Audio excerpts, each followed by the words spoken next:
What's up, everybody? Drive One here. Today we are at Arethusa Falls in Livermore, New Hampshire. Really cool spot. Tallest waterfall in New Hampshire. I believe it's like 200 feet.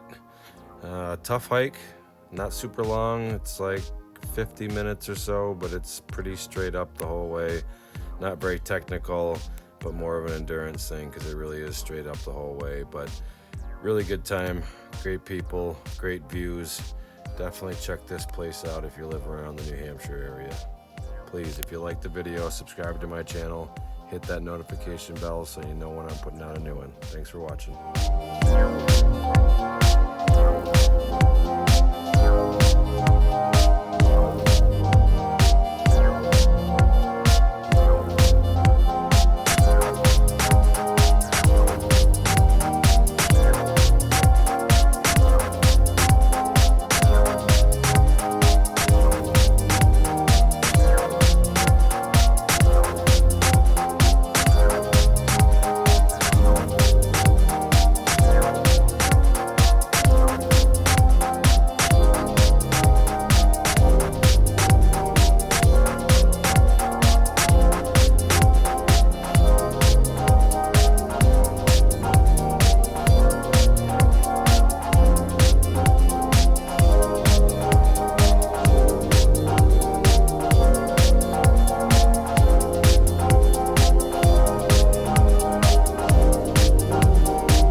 Hey everybody, Drive One here. Please like the video, subscribe to my channel, and hit that notification bell.